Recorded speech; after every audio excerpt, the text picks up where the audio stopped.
लेकिन मैं फिर भी कहता हूँ कि जो जिस भाषा में सुधरेगा। मैं तो अच्छा कहा था, कभी तो मुझे क्या जरूरत थी पत्रकार बनने की, मैं तो 99 में पत्रकार था दैनिक जागरण का, बाद में कविताएं शुरू की तो देश का सबसे महंगा कवि रहा। अब मैं पत्रकारिता करता हूँ, मुझे यहाँ मेरा काम है अपने लोगों की आवाज को, अपने लोगों के दुख दर्द को आम जनमानस तक पहुंचाना। अगर आज दिल्ली यूनिवर्सिटी के 4 नंबर गेट पर ये धरना, ये प्रदर्शन हो रहा है, तो ये धरना, ये प्रदर्शन गाँव हाथ से खेत खलियान में काम करने वाले आदमी के मोबाइल तक, उसके कानों तक ये ऋतु की आवाज कैसे पहुंचेगी, ये जिम्मेदारी हमारी बनती है। और जिस दिन ईमानदारी से मैं कहता हूं तमाम बहुजन पत्रकारों से, मैं कहता हूं कि जिस दिन आप लोगों ने ये काम कर लिया, मुझे नहीं मालूम होता, मैं मेट्रो में सफर करता हूं तो लोग मिल जाते हैं, राहुल नागपाल एक फोटो चाहिए, ट्रेन में सफर करता हूं लोग मिल जाते हैं, किसी प्रोग्राम में जाता हूं 100, 200, 500 लोग आ जाते हैं, भैया सेल्फी चाहिए। मैं कहता हूं कि हर एक राहुल नागपाल की नहीं, एक शंभू की जरूरत नहीं, एक महमूद प्राचा की जरूरत नहीं, एक राजेंद्र पाल गौतम की जरूरत नहीं है, या 1000 राहुल नागपाल, महमूद प्राचा, राजेंद्र पाल गौतम और शंभू की जरूरत है। आइए मिलकर के काम करेंगे, बाबा साहब डॉक्टर अम्बेडकर, फूले अम्बेडकर आंदोलन को आगे बढ़ाने का काम करेंगे। और हम चाहते हैं, हमसे लोग पूछते हैं, एक बार मैं आंध्र प्रदेश में कवि सम्मेलन था, तो 2014 की बात है, तो मैं गया बाबा साहब की जयंती पर। वहां पर अक्सर जब मैं वहां से लौट कर गया तो लोगों ने मुझसे पूछा, एक बसपा की विधायक हुआ करती थी कामता चौधरी, रायपुर छत्तीसगढ़ की, उन्होंने सवाल करा मुझसे कि भैया तुम आंध्र प्रदेश गए थे, वहां तो लोग हिंदी भी नहीं समझते, क्या सुना करके आए थे? मैंने कहा मुझे कुछ पता नहीं है, लेकिन मैं जिस मंच पर खड़े होकर के जय भीम का नारा लगाता हूँ, वो हिंदी समझते हो ना समझते हो, लेकिन बाबा साहब के चाहने वाले हो सकते हो।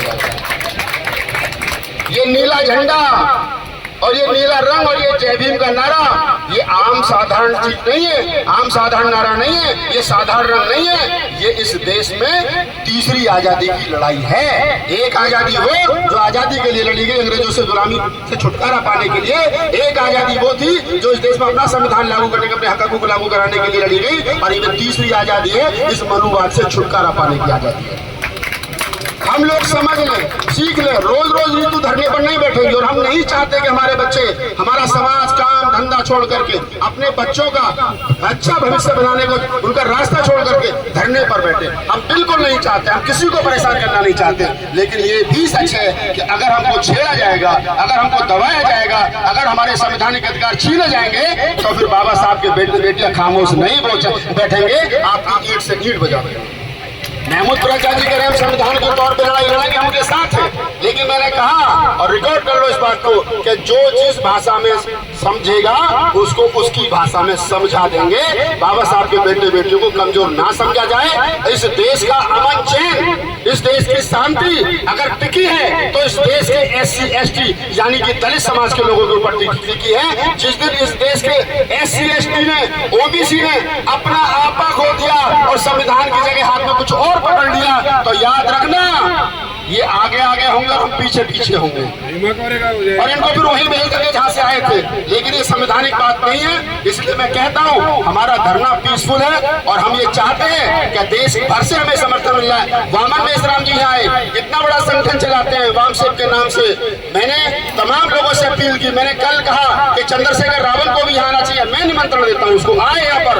अरे जब आप जो हमारे किसान, जो हमारे पहलवान बेटियां जंतर मंतर पर बैठी थी, जब आप उनके धरने पर वहां बैठ सकते हो, रात गुजार सकते हो, लगातार वहां 1 महीना उनके साथ बैठ सकते हो, तो ऋतु मेरे परिवार की बेटी है, मेरा खून है, मेरी छोटी बहन है, तुम्हारी भी छोटी बहन है। और एक चंद्रशेखर ने, एक राहुल नागपाल ने इस देश के अंदर जो बाबा साहब डॉक्टर अम्बेडकर, फूले कबीर, नानक, रैदास, साहू जी महाराज के नाम से कोई भी संगठन चलाता है, उसकी जिम्मेदारी बनती है कि वो यहाँ आए और ऋतु के समर्थन में 1 दिन 2 दिन घंटा 2 घंटा समय बिताए, ताकि मनुवादी ताकतों को पता चले कि आप कितना भी इनको टुकड़ों में बांट दीजिए, कितने भी संगठनों में बांट दीजिए, कितना भी लालच दे दीजिए, इनको बेशक MLA बनाने का ऑफर दे दीजिए, लेकिन अगर ऋतु भाई जैसे किसी भी भीम पुत्री, भीम बेटे पर कोई आपत्ति आएगी तो ये लोग इकट्ठा हैं। और ये कोई नई बात नहीं है, ये हमने करके दिखाया है। 2 तारीख को जब भारत बंद हुआ तो उसका नेतृत्व किसी नेता ने नहीं किया था, तमाम मुल्क के लोग जानते हैं कि वो एक साधारण कौन आगरा से हुई और देश पूरा रोड पर आ गया और क्या हाल हुआ। हम दोबारा 2 अप्रैल दोहराना नहीं चाहते, लिहाजा हमारे सब्र का इम्तिहान ना लेंगे सरकारें। ये सिस्टम अगर हमारा सब्र टूटा तो फिर 2 अप्रैल होगा और फिर आप लोग आगे आगे होंगे और पीछे पीछे होंगे। हम नहीं चाहते कि कुछ ऐसा हो। मैं सिर्फ 4 लगता हूँ, अब तमाम आंदोलन के साथी हैं इसलिए मैं रिपीट करता हूँ, वो दौर समस्या कहाँ हो रही है? समस्या ये हो रही है कि आज से 30 साल 40 साल पहले रीतू जैसे हमारे समाज में सुंदर बेटियां नहीं थी, बढ़िया ब्रांडेड कपड़े पहनने वाले लोग नहीं थे, 50 लाख की गाड़ी में चलने वाले लोग नहीं थे, रीबॉक के जूते पहनने वाले लोग नहीं थे, गरीब चमार जैसा दिखता था, भंगी जैसा दिखता था, खटीक जैसा दिखता था। आज भी मनुवादी यही चाहते हैं कि चमार जैसे नहीं लगते राहुल नागपाल, भंगी जैसे नहीं लगते रीतू तो क्या नाम है, खटीक जैसा नहीं लगता, ये क्या नाम है जांगड़ हमारा भाई। अरे हम कहते हैं हम बाबा साहब के बेटे बेटी है भाई। जिस जमाने में तुम्हारा बाप लंगोटी लगाकर के घूमता था, उस जमाने में हमारा बाप कोट पैंट टाई लगा करके घूमता था। तो हमारे कपड़ों पर आपत्ति मत करिए। ये कहना करी तो अंग्रेजी फटाटेदार बोलती है, ये कहना करी तो देखने में सोनम कपूर सी लगती है, ये कहना करी तो ब्रांडेड कपड़े पहनती है। अरे उसका अधिकार है, बाबा साहब ने उसको यह, और देश में लगभग 27-28 भाषाओं में रिकॉर्ड हुआ।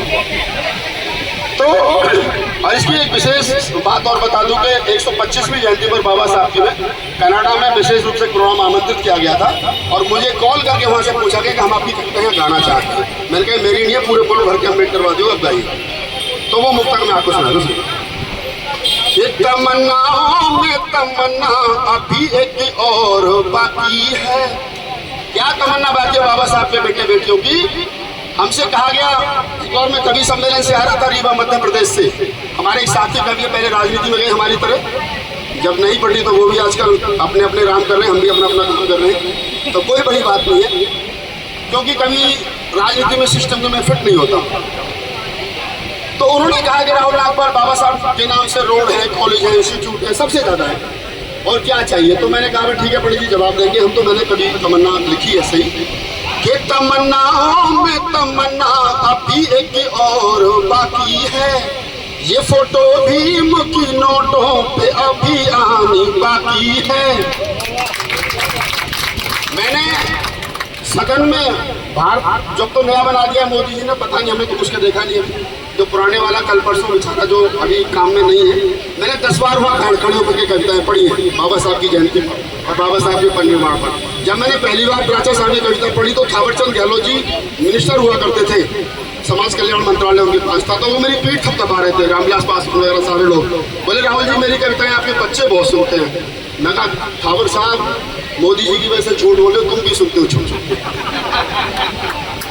एक सवाल उनका और था, उन्होंने कहा कि यार वो 2000 के नोट तक तो क्या नाम है महात्मा गांधी जी हैं, अब क्या समस्या का समाधान है?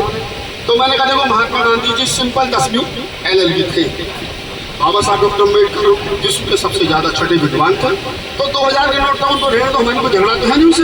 5000 रुपए का नोट था, बाबा साहब की फोटो छापा हुआ था, बात खत्म, चिल्लर की बात ही नहीं कर रहे। और फिर मैंने कहा अगर ऐसा हुआ, एक बार मैं करनाल में सुना रहा था एक कविता, तो वहाँ के हमारे साथी है परवीन वर्षी, वो बड़ा नाराज हुआ, छोटा भाई हमारा अच्छे गाने गाता है, क्या लगा जी बाबा साहब की फोटो नोटों पर आ गई तो वो गुन्नी के कोठों पर लुटाए जाएंगे, शीला के गानों पर लुटाए जाएंगे, बाबा साहब को तो बड़ा अपमान होगा। तो मैं कहा समस्या तो तेरी भी गंभीर है। फिर मैंने कहा उसको, फिर मैंने जवाब दिया, मैंने कहा अगर ये मुन्नी के कोठों पर लुटाए गए और शीला के गानों पर लुटाए गए, जब मुन्नी नाच नाच के थक जाएगी, जब नीचे बैठेगी, नोट को उठाएगी, बाबा साहब की फोटो देखेगी, तो आंखों में आंसू ला करके इतना जरूर कहेगी कि हे नारी के मुक्ति दाता, आने में इतनी देर क्यों लगा दी? उसके बाद नारी कभी पैर में घुंघरू नहीं बांधेगी, फिर वो अपने बच्चों को पढ़ाएगी, लिखाएगी, IAS मिनिस्टर बनाएगी। मुक्तक पूरा कर दो सुनिए कि तमन्नाओं में तमन्ना अभी एक और बाकी है, ये फोटो भीम की नोटों पे अभी आनी बाकी है, और दिवाली के दियों से फिर यहाँ पूजते रहे बाबा, दीवानो भीम को देनी यही सौगात बाकी है, दीवानो भीम को देनी यही सौगात बाकी है। धन्यवाद तमाम साथियों को, लगे रहिए, जीत आपकी होगी, निश्चित होगी, और हम सब लोग रीतू के साथ हैं। रीतू का नहीं, इस सिस्टम के खिलाफ जो ये हमारे लोगों की जो हत्या कर रहा है, इस सिस्टम से हम लड़ेंगे और जीतेंगे। धन्यवाद। लेकिन वो चाहते हैं कि वैसा ही हो। आज मैं देखता हूँ कि अगर कोई 50 लाख की क्या नाम फॉर्च्यूनर गाड़ी के पीछे लिखा होता है गर्व से कहिए जय भीम, और उसके पीछे वही मनुवादी 3000 की फटे से स्कूटर पर जा रहा होता है तो उस गाड़ी पर जय भीम लिखा हुआ देख करके उसके पेट का पानी हिलता है और वो बाबा साहब को 100 गाली देता है, संविधान को 100 गाली देता है और 200 गाली अपने आप को देता है। कहता है अरे डॉक्टर अम्बेडकर कैसा काम कर गया, जिन लोगों के पैरों में चप्पल नहीं थी कभी, आज 50 लाख की गाड़ी पर जय भीम लिख करके घूम रहे हैं और मैं हजारों साल से पूजनीय था, मैं 3000 की मोटरसाइकिल पर घूम रहा हूँ तो उसके पेट का पानी हिलता है। तो मैं कहता हूँ कि भाई वो समय चला गया कि जब हम कहते थे पाला को बुला के लाओ, नमस्ते करके नहीं गया सामने से। मैं कहता हूँ 4 बात मैं पढ़ता हूँ कि तुम्हारी चौखटों पे सर अब रखते नहीं हैं हम। वो जमाना चला गया जब कहते थे कि अच्छा सिंह साहब बैठे हैं, पंडित जी बैठे हैं, पंडित जी लगू ठाकुर साहब राम राम, वो गया दौर। आज का लड़का मूंछों पे ताव लेके निकलता है, 1 लाख का एप्पल का फोन लेकर। तब कहता हूँ और ये कहना छोड़ दो मर गए पीटे, कभी नहीं मर गए बेटे, मारेंगे पीटेंगे नहीं, ठीक है। कि तुम्हारी चौखटों पे सर अब रखते नहीं हैं हम और मुझे मालूम है साहेब तुम्हें इस बात का है गम और तुम्हारी तोप और बंदूक हमको क्या डराएंगी, तुम्हारे बाप के भी बाप से डरते नहीं हैं हम, तुम्हारे बाप के भी बाप से डरते नहीं हैं हम। एक शेर मैंने कभी मस्ती में कहा था कि ना झूठे रिश्ते रखते हैं, ये तो लड़ाई सिर्फ एक सविता राव और पता नहीं एक तो लोग हैं उनसे है, हम तो वो लोग हैं जो देश की सरकारों से टकराने में कभी नहीं सोचा। और हम तो वो हैं कि जब अड़ गए तो अड़ गए और चंद्रगुप्त मौर्य की तरह अगर लगा तो भग गए फिर दोबारा आक्रमण करेंगे जरूर। कि ना झूठे रिश्ते रखते हैं। रितु सुन ले इस बात को, अगर राहुल नागपाल खड़े होकर बोल रहा है तो मैं कह रहा हूँ कि ना झूठे रिश्ते रखते हैं, ना झूठे रिश्ते रखते हैं, ना झूठे रिश्ते रखते हैं, ना झूठी शान रखते हैं, दीवाने भीम के हैं हम अलग पहचान रखते हैं। जय भीम, नमो बुद्धाय, जय मूल्यवासी।